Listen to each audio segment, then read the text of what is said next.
Listen, don't adjust your dial. If you do adjust it, just turn it up. It's 3 o'clock, yo. Wu Wednesday, resurrecting your sector. Allah mathematics on the 1 and 2. Listen. No. I said listen. All right. A good listener is a good learner. And sometimes you got to learn how to do things right. And what we're doing right now, is listening to Sirius XM Rock the Bells Radio, Wu Wednesday. Let me introduce this guest of mine, because you're not going to expect this one, okay? You're going to think, oh, you're going to bring in Method Man or Ghostface or somebody. No. I'm bringing in a special guest, someone who is dear to the Wu family, someone who is dear to hip-hop culture and has wore various hats in our culture, from an executive, from the management hat, from administration, to just simply being, I would say, a good person and a good friend to hip-hop elites, people in the culture who had someone they could rely on, someone they could communicate with when it came to the culture, the music, or what was going on inside the building as well as outside the building. Now, I'm in the room right now with my producer, my cameraman is over here, my co-producer Kalani's over there. She does all the splicing. I have another lady over here smiling over here. But my guest, no matter who's in the room, they say that she is the baddest bitch in the room, all right? So please welcome to the Wu Wednesday, Sophia Chang. Peace. What up, Soph? Oh, I made you laugh with that. Peace, Rakim. Peace, Rakim. I've never actually heard you say that before. What, the baddest bitch in the room? Yes, and am I blushing? Because I kind of feel like I'm blushing. Thank you so much for having me here. I'm so honored. And what a touching introduction. Thank you. So crazy. I was, me and Talani, my wife Talani, sounds like my wife Talani name raps with Kalani. I told you that a couple of times. But me and Talani was traveling to, I guess we was going to Europe or something, whatever. And we always stopped by, Hudson Books to get a snack or whatever. And sitting on the shelf was your book, yo. And I was just so proud of you, because I remember being up in Boston with you. And we was at some small pub restaurant, and I remember coming over, sitting down, and you was still composing your manuscript. And for me, I don't find no other pleasure in life than completing a goal or a task. I think completion is one of the greatest rewards of life. And I'm just proud to see that this book was an idea, a concept, and it went to inception to conception and came out. And then I'm walking, like I said, I'm in the airport, and there go my friend's book right on the shelf. Let's talk about it. What made you write a book, and how do we get there? I don't get there unless I know RZA. And I know Wu-Tang.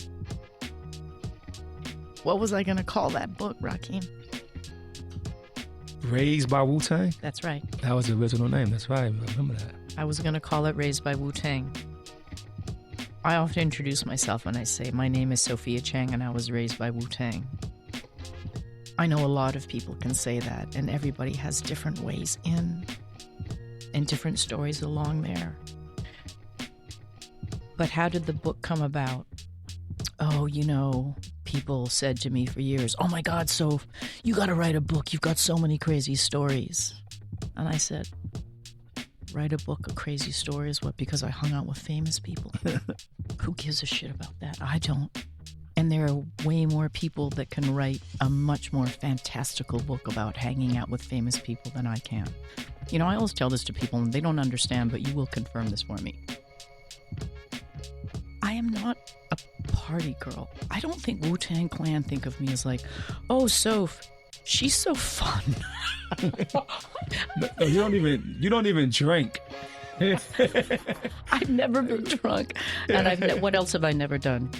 You don't smoke weed? Never smoke weed. No, you don't smoke no weed. I've been weed adjacent plenty. You had to catch some contacts. That's what everybody says, and maybe, I don't know. Killer, last time I saw him, he said, "Soph, I don't think you've ever caught a contact high. That's just your energy. That's just how you move through the rooms."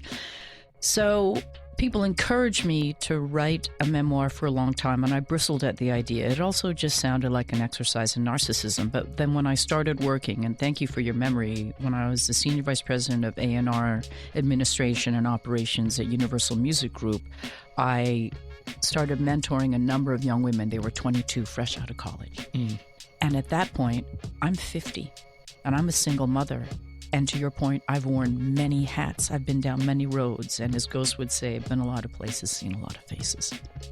And I realized, oh, Sophia Chang, by sharing your story, you can be of service. And then I understood. Like you, Ra, you've never done anything to be self-congratulatory, to be self-rewarding, to be self-glorifying, to be self-enriching. Those things come, but that was never what drove you. It was never what drove any of the artists that I ever managed. None of you did it for those reasons. You did it because God, Allah, Buddha, gave you a gift. And this gift was yours to share with us, and we are all the richer for you sharing your story. And when I understood that by sharing my story that I could empower, inspire, enlighten, educate even a handful of people, then I realized it is incumbent upon me. And I want to share the story with you. Hari Kondabolu, brilliant Indian-American stand-up comedian and director, when he was interviewing me for my memoir, now available on Audible and all fine bookstores near you, he said, Sophia, when I was a 13-year-old Indian boy growing up in Queens, I wish I had known that at the center of all of the music that was shaping my adolescence was an Asian woman. And you know what I realized? That I hid myself.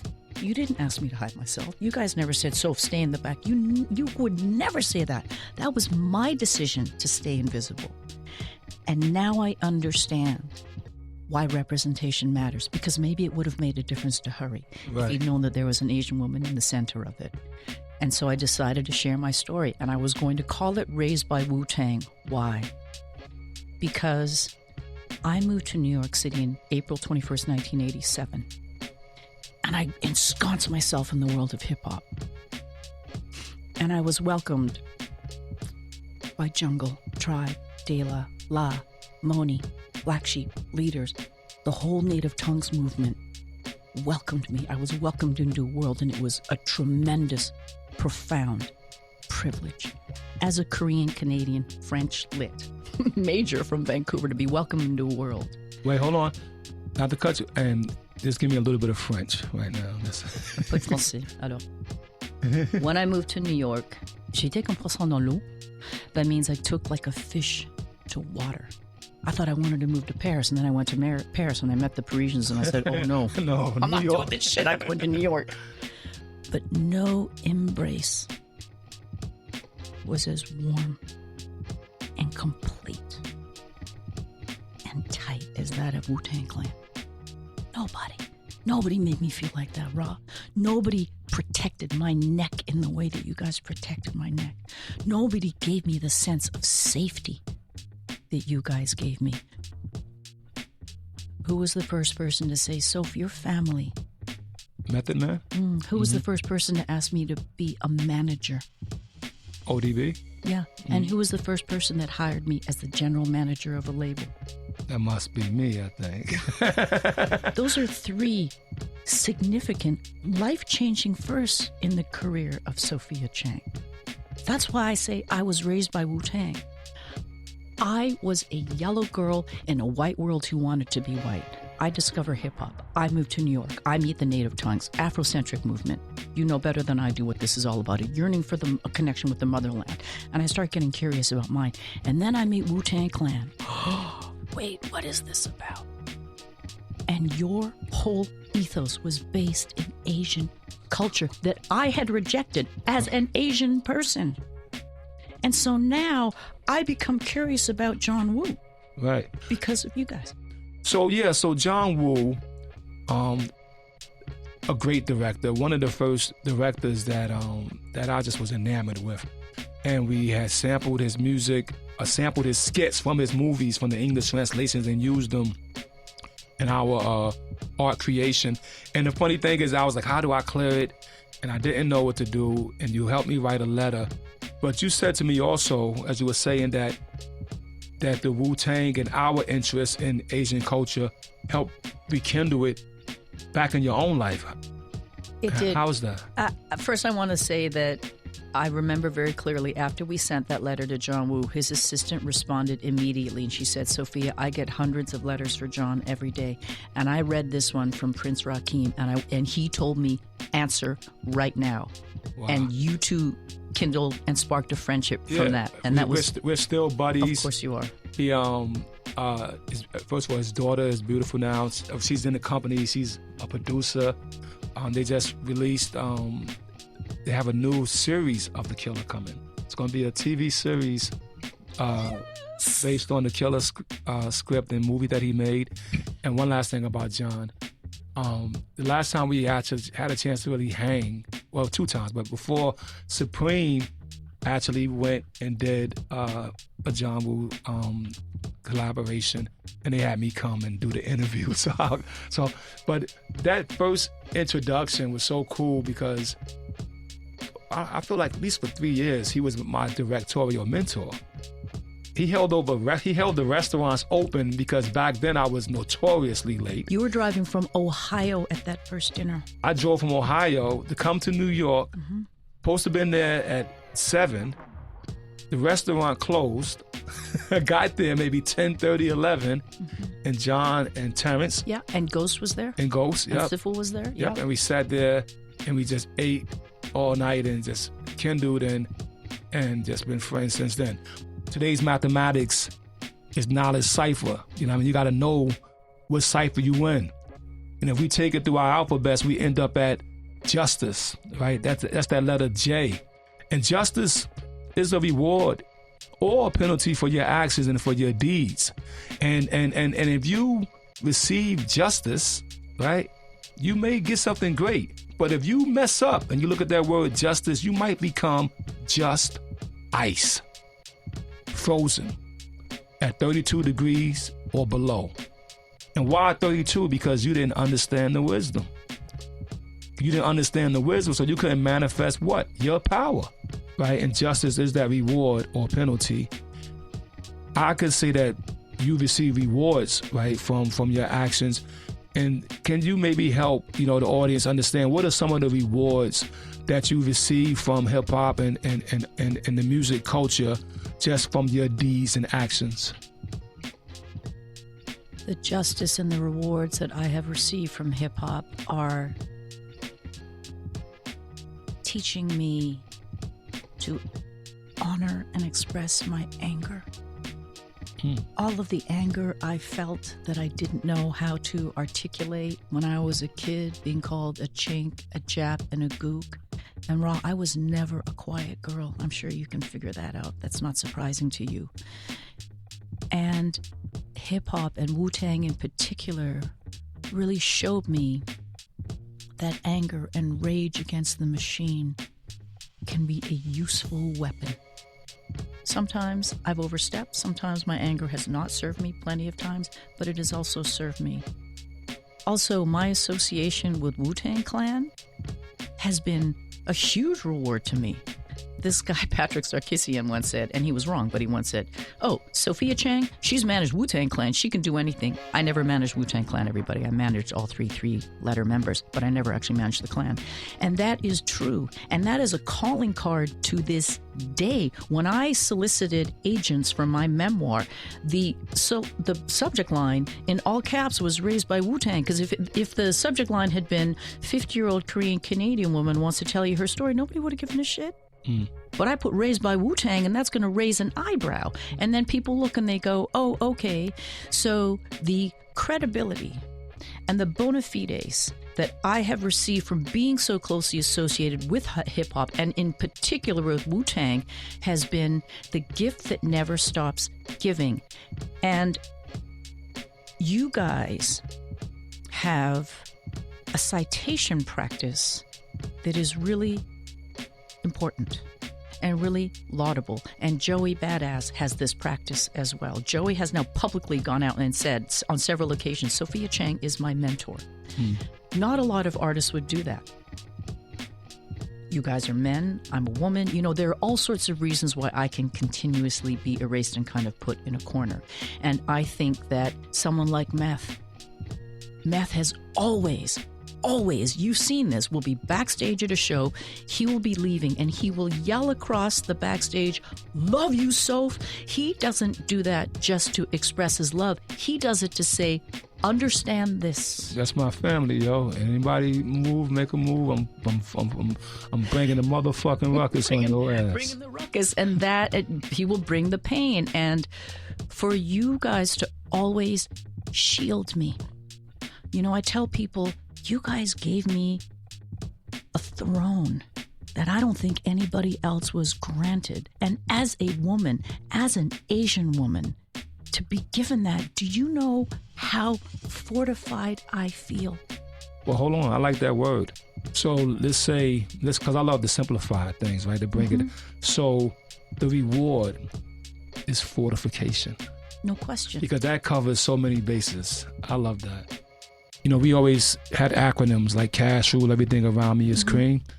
And I say that I use the word peace, and I learned this from the mathematics, from the gods on earth, but they always say positive education activates constant elevation or positive energy, or shall I say positive energy, or positive education always correct errors. Proton electrons always cause explosions. And then I had one that I added on. Proper evaluations activates controllable emotions. Controllable emotions. Emotions are the most things that we lose control. But if you have proper evaluation, you can activate controllable emotions. And that simply means peace. You know, people in Hollywood and in the entertainment industry often use the word multi-hyphenate. I'm a multi-hyphenate. I'm the founder of a mentorship program. I'm an author. I'm a screenwriter. But I challenge anybody to name somebody who is more multi-hyphenated than you. Music producer, MC, composer, film producer, screenwriter, actor, director. I can't name somebody that has done all of that. I can't. And this is so much for me. I know that the provenance of this is because you are insatiably, intellectually curious. I've known this about you from the gate. When you tell the story about you and Talani walking past the bookstore, I remember a story that I was visiting you in Montreal. I don't remember what you were doing up there. And we were going to see The 40-Year-Old Virgin. I was probably going to see it for the 4th time. And you insisted that we stop by a Barnes & Noble. Do you remember this? Yeah, I think I was filming, I was doing a film. You were doing a film. And we walked up and down so many aisles, all nonfiction, to my recollection. You ended up with a stack of books 2 feet tall. And I remember that one of them was The History of the Ottoman Empire. Yeah. It is not a coincidence that you are the most multi of the multi-hyphenates. It is your incredible capacity for learning that has brought you here. Well, thank you. You know, I'm very bad at taking compliments. But I will say this, so that if I wasn't able to express myself in art and music, and do my service to the world that way, you know, I would have found maybe science. You know, I love microbiology. I love quantum physics. And I always thought I was going to bring something to the world through science. You know what I mean? But my path was to bring it through inspiration of music. And I was proud. One day I was watching Instagram, and it was some kid in London, and he was using my lyric as an argument for science.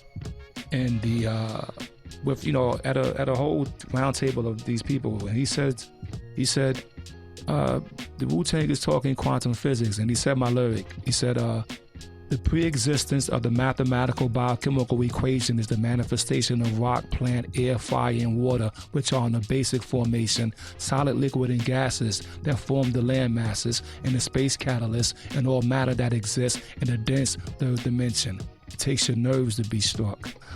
And he went on, but when he said it, I was like, okay, you know what? I guess I'm doing it in a certain way. And I would argue, I forgot to add author to that list of hyphens. And I would argue that you did bring what you brought through science. You're an alchemist. Your ability, Just always talks about energy, vibrations, and frequencies. There is a science to what you and all of the clan have always done. You can't just get 9 talented MCs and make a record. Remember we used to call them posse tracks? And make a posse track. It's not going to hit necessarily. That's alchemy.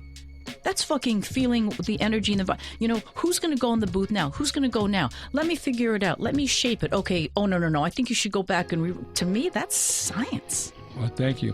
This is the RZA. I want to thank Sophia Chang for joining me this week. Listen, we got so much more to talk about. I'm going to come to your podcast. That's what I'm going to do and chop it up. And I'll be back next week, Wu Wednesday, resurrecting inside your sector, law mathematics. Take us out of here. Bong, bong.